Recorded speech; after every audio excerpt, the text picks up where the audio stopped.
Ce mardi 16 janvier 2024, José Mourinho vient de quitter la Roma après deux saisons et demie assez mitigées, marquées par une finale de Ligue Europa perdue face au FC Séville lors d'une séance de tir au but où le gardien marocain des Andalous fut extraordinaire, mais aussi une finale de Europa League conférence remportée face au club néerlandais du Feyenoord Rotterdam de l'Algérien Zerouki.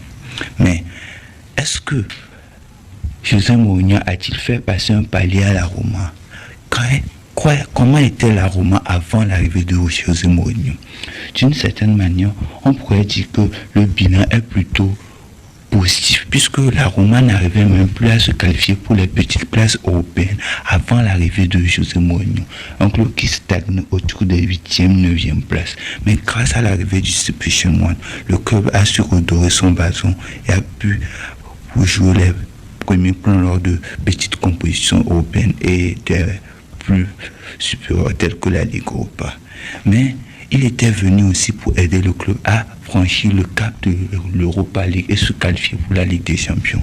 À l'instar de la Lazio de Mauricio Sarri, qui est en 8e de finale de Ligue des Champions, la Roma, par contre, elle n'a pas pu atteindre ce cap malgré les stars qui sont dans leur équipe telles que les Pellegrini, les Paulo Dybala ou encore Romelu Lukaku.